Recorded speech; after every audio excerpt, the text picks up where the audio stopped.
आज जिला कांग्रेस द्वारा प्रेस वार्ता का आयोजन किया गया, क्या विषय है?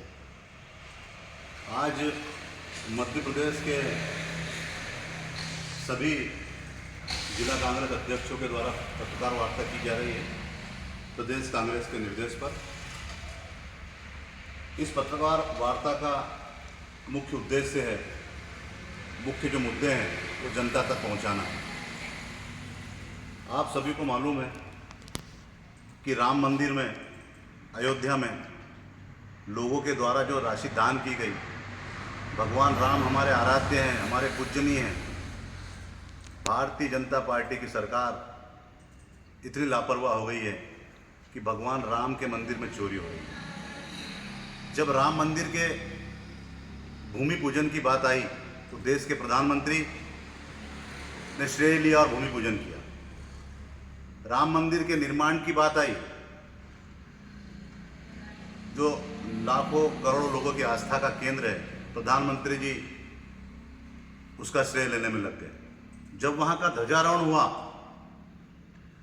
तो देश के प्रधानमंत्री जी पहुंच गए और श्रेय लेने लगे। जब मंदिर की पूरा बना और प्राण प्रतिष्ठा हुई हमारे भगवान राम की, जब प्रधानमंत्री जी वहां श्रेय लेने पहुंच गए और भगवान राम के सहारे धर्म के नाम पर भारतीय जनता पार्टी और उनके नेता आम लोगों की भावनाओं से खिलवाड़ कर धर्म के नाम पर, भगवान के नाम पर वोट मांगने निकले। आज राम मंदिर में जो चोरी हुई है, भगवान राम के मंदिर में चोरी हुई है, इस देश के 125 करोड़ लोगों के हर घर में वो चोरी मानी जा रही है। भगवान राम को जो चढ़ावा श्रद्धालुओं ने चढ़ाया, भक्तों ने चढ़ाया, अपने आराध्य देव को जो लोगों ने अर्पण किया, उसकी चोरी हुई। और छोटी मोटी चोरी नहीं, इतनी बड़ी चोरी आप सबको मालूम है। लेकिन भारतीय जनता पार्टी इस पर कुछ बोलना नहीं चाहती, प्रधानमंत्री जी इस पर कुछ बोलना नहीं चाहते कि भगवान राम के मंदिर में जो चोरी हुई है उसके जिम्मेदार कौन है। इस पर प्रधानमंत्री चुप है। देश में लाखों युवाओं ने नीट की परीक्षा दी और नीट की परीक्षा की तैयारी करी। जब उनकी परीक्षा आई तो नीट का पेपर लीक हो गया। विद्यार्थियों पर इतना दबाव आया, कई छात्रों ने आत्महत्या कर ली, कई माँ बाप परेशान हो गए कि नीट की परीक्षा में उन्होंने आर्थिक रूप से इतना पैसा अपने बच्चों की पढ़ाई में खर्च करा, मकान किराए में खर्च करा, भोजन में खर्च करा, कोचिंग संस्थानों में पैसा दिया। लेकिन जब परीक्षा हुई तो परीक्षा निरस्त हो गई। इससे लाखों विद्यार्थी मायूस हुए और कई छात्र छात्राओं ने अपनी जान दे दी। और परीक्षा जब बाद में दोबारा आयोजित की गई तो बहुत सारे विद्यार्थियों का कहना है कि जो प्रथम बार में जो हमारा उत्साह था, परीक्षा देने का जो उत्साह था, वो कम हुआ और हमें शायद सफलता नहीं मिल सकती। लेकिन भारतीय जनता पार्टी की सरकार ने, देश के प्रधानमंत्री ने कोई कार्रवाई नहीं की और केंद्रीय शिक्षा मंत्री का आज तक इस्तीफा नहीं हुआ है। इससे ये दर्शाया, इससे लगता है कि भाजपा कितनी तानाशाह हो गई है, कितनी लापरवाह हो गई। दूसरा, मध्य प्रदेश का एक सबसे बड़ा मामला आप सबके सामने है। उज्जैन में, महाकाल की नगरी में, भगवान भोले बाबा की नगरी में जमीनों का घोटाला हुआ है।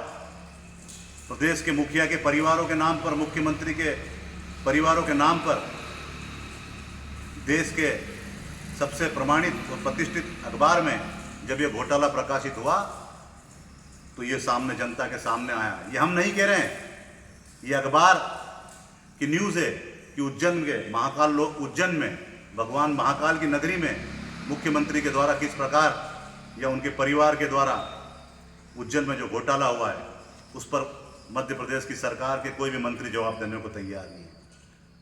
हम मांग करते हैं प्रदेश के मुख्यमंत्री से कि उन्होंने इस बात पर सामने आकर जवाब देना चाहिए और मध्य प्रदेश की जनता को बताना चाहिए कि वो करोड़ों रुपए की जमीन जो घोटाला हुआ उसका जिम्मेदार कौन है। आज किसानों की समस्या पूरे प्रदेश में, आज किसान परेशान है।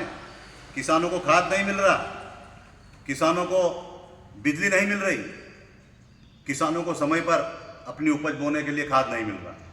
क्या भारतीय जनता पार्टी की जवाबदारी नहीं है क्या भाजपा की सरकार की जवाबदारी नहीं है कि किसानों को खाद उपलब्ध कराए, किसानों को समय पर खेती संबंधी बिजली दे? लेकिन ये सब नहीं हो रहा है। पूरे मध्य प्रदेश में भूख, भय और भ्रष्टाचार का माहौल है। कांग्रेस पार्टी इस बात को लेकर पूरे प्रदेश में आंदोलन चलाएगी, चरणबद्ध तरीके से आंदोलन होगा। मुख्यमंत्री आवास का घेराव आने वाले दिनों में पूरे कांग्रेस के लोग मिलकर भोपाल में करेंगे और युवाओं की जो नीट की परीक्षा है, जिस प्रकार से भ्रष्टाचार की भेंट चढ़ी, उसको लेकर आंदोलन करेंगे। जो उज्जैन का जमीन घोटाला हुआ, उसमें पूरी प्रदेश कांग्रेस कमेटी माननीय प्रदेश अध्यक्ष जीतू पटवारी जी और नेता प्रतिपक्ष उमंग सिंघार जी के नेतृत्व में उज्जैन में आंदोलन करेगी।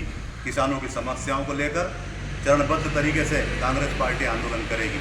आज आप सब लोगों को जो आमंत्रित किया है, आप लोगों को हमारा बताने का उद्देश्य यही है कि पत्रकार साथियों के माध्यम से, मीडिया के माध्यम से, प्रिंट मीडिया के माध्यम से, इलेक्ट्रॉनिक मीडिया के माध्यम से ये सारी चीज़ें पब्लिक के बीच में जाए कि कांग्रेस पार्टी चाहे भूमि घोटाला हो, चाहे नीट का मुद्दा हो, चाहे जमीन के मामले हो, चाहे राम मंदिर में चोरी का मामला हो, किसानों की समस्या, इनको लेकर लगातार कांग्रेस, प्रदेश कांग्रेस, यूथ कांग्रेस, जिला कांग्रेस, महिला कांग्रेस, NSUI, युवक कांग्रेस, हमारे सारे मोर्चा प्रकोष्ठ के लोग मिलकर आंदोलन करेंगे और निश्चित रूप से इस चीज़ को जनता के बीच में हम लाएंगे। बहुत बढ़िया।